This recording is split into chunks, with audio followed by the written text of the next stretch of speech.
ये पहली बार है जो मैं एक लॉयर का किरदार निभा रही हूँ और मैंने इसके पहले कोई कोर्ट रूम ड्रामा की फ़िल्म या शो की नहीं है। ये पहली फ़िल्म है जिसमें एक कोर्ट रूम ड्रामा का और एक लॉयर का किरदार निभा रही हूँ। मुझे पर्सनली बहुत पसंद हैं court room dramas and crime thrillers. These are two of my favourite genres जो मैं बार-बार देखना चाहती हूँ। मैं रिंकी कुमारी का कैरेक्टर प्ले कर रही हूँ और रिंकी कुमारी एक रिक्शा वाले की लड़की है और एक ब्राइट स्टूडेंट है जिसका ये कहना है कि मैंने कुछ बहुत एक्स्ट्रॉर्डिनरी नहीं किया। मैं ये नहीं कह रही हूँ कि मैंने 99.9% मार्क्स ले आई हूँ या कुछ ले आई हूँ। मैं सिर्फ ये कह रही हूँ कि मेरे 60% मार्क्स है, बट ये जो 60% मार्क्स है वो मैंने कमाए हैं। ये मेरी मेहनत की कमाई और ये कोई भी पैसे देकर या कोई भी स्कैम करके मुझसे ये नहीं छीन सकता। सो आई थिंक ये उस लड़की की कहानी है जिसके लिए शायद 10,000 रुपये भी कहाँ इन्वेस्ट करना है और कहाँ खर्च करना है बहुत बड़ी बात होगी। ऐसे इंसान के लिए उससे उसकी मार्कशीट, उसका पूरा फ्यूचर वो छीन लेना, तो ये उसकी कहानी और उसकी लड़ाई की बात है जहाँ वो कह रही है कि भाई मुझे लड़ना है, मुझे नहीं पता मुझे किससे लड़ना है पर मुझे लड़ना है। आई थिंक प्रोफेशनली फिल्म्स के बारे में तो नहीं कहूँगी, लेकिन पर्सनली कहूँगी कि I come from a line of lawyers and जजेस। मेरे ताया जी एक प्रोसिक्यूशन लॉयर थे मध्य प्रदेश में। मेरे ग्रैंडफादर मध्य प्रदेश एंड उत्तर प्रदेश में हाई कोर्ट जज रहे हैं। अलग अलग डिस्ट्रिक्ट्स में उनकी पोस्टिंग होती थी, तो बचपन से उनको देखा है लॉ करते हुए। एंड इसलिए मेरी एक ऑलवेज एक रुचि थी लॉ में। एंड उसके अलावा तो मेरे हस्बैंड बोलते ही हैं कि मैं डिबेटिंग इतना अच्छा करती हूँ, आर्ग्यूमेंट इतने अच्छे देती हूँ कि मुझे तो लॉयर ही होना चाहिए था। तो besides all that I think this is something that I enjoy doing. I think जैसे मैं लोगों को कहती हूँ कि हर एक किरदार हम लोग के अंदर एक मल्टी फैसेटेड इंसान होता ही है। हमारे ऊपर है हम अपनी पर्सनैलिटीज़ कैसे फॉर्म करते हैं।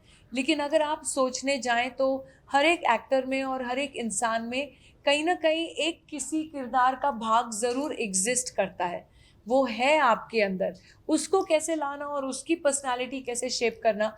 तो आप अगर देखेंगी इंद्राणी कोठारी की पर्सनैलिटी तन्वी शुक्ला जी से बहुत ही अलग है और केजीएफ में रमिका सेन की पर्सनैलिटी थी, वो बहुत ही अलग थी। और आप ऐसे ही अलग-अलग किरदार अभी आप अरण्या की बात करेंगे तो वो जो पहाड़ी पुलिस इंस्पेक्टर थी, उनकी पर्सनैलिटी इन तीनों से ही बिल्कुल अलग थी। तो पर कहीं न कहीं मैं भी उनमें हूँ और कहीं न कहीं उनका भाग भी मुझ में है। आई थिंक जब अरण्या करने के समय मुझे मालूम था कि मैं बहुत ही एक अगर किरदार उठाऊँगी तो कुछ हट के तो बहुत अलग होती है, लेकिन एक इंटरेस्टिंग किरदार उठाऊँगी, जो मैंने कभी पहले प्ले नहीं किया है उस तरीके का रोल। तो जब अरण्या का ऑफ़र आया मेरे पास और दूसरे बहुत सारे किरदार आए निभाने के लिए, पर वो इतने अलग नहीं थे, वो सेम थे जो आप बोलते हैं अच्छा रवीना वही शहर की लड़की कर रही है या वही बॉम्बे की लड़की हाई सोसाइटी टाइप के रोल्स फिर वही सेम देखने को मिलता। तो जब इसलिए एक पहाड़ी पुलिस इंस्पेक्ट्रेस का मुझे आया किरदार करने के लिए, वो भाषा के साथ, वो लहज़े के साथ, वो एक एक्सेंट थोड़ा डाल के, तो मुझे बहुत मज़ा आया, एक चैलेंज था मेरे लिए करने के लिए। एंड फिर उसी एक्सट्रीम में रमिका सेन किया, उसी एक्सट्रीम में इंद्राणी कोठारी किया, उसी एक्सट्रीम में पटना शुक्ला कर रही हूँ अब। No there is no guideline, मुझे पसंद आनी चाहिए एक स्टोरी और ये पटना शुक्ला की कहानी है जो मेरे दिल के करीब है क्योंकि आई थिंक मैं हूँ, प्रोड्यूसर साहब हैं, हमारे दोनों हमारे जो बच्चे हैं वो हम उम्र के हैं और दोनों ही छात्र हैं।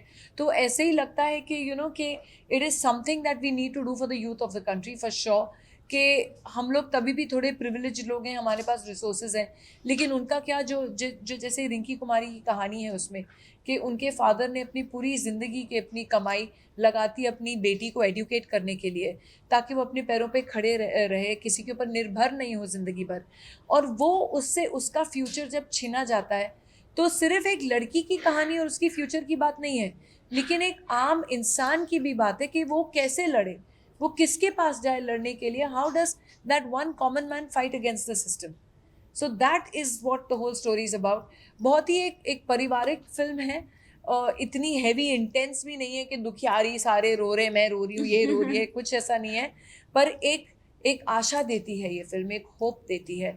एंड उसी होप के साथ हमने ये फ़िल्म बनाई है कि हमें इतनी हेवी फ़िल्म भी नहीं बनानी कि लोग देखें अरे यार ये क्या बना दिए लोग ने, रोना-धोना ही है। पर एक नाइस ब्रीज़ी हैप्पी फ़िल्म जहाँ होप है, जहाँ लोगों के लिए एक आइडिया है कि भैया तुम भी शायद ये लड़ाई लड़ सकते हो। Absolutely. नहीं, I was getting all my arms कि किस तरीके से अखियों से गोली से मैं मुझ पे लग भी जाए और मैं बच भी जाऊं। बट आई थिंक अपने आप में मतलब जब आप ये बात कह रहे हैं वो उस बात सुनना ही, और आई थिंक अभी उनके साथ बैठ के ये करना, और आप लोगों के साथ थैंक यू फॉर कमिंग, तो वो मेरे लिए बहुत ज़्यादा जर्नी ना सिर्फ एक्साइटिंग रही है बल्कि ये भी समझने को मिला कि कितना कुछ टेक्निकल चीजें सीखने को मिल गई है, because she comes from a background where she has seen cinema changing, she has seen Bombay world changing. So I think वो सब सीखना, but also as a human I think वो बहुत ज्यादा रिफ्लेक्ट करता है। जैसे कि उनसे बहुत सारे लोग ये सवाल पूछते हैं कि वो इतनी खूबसूरत कैसे है।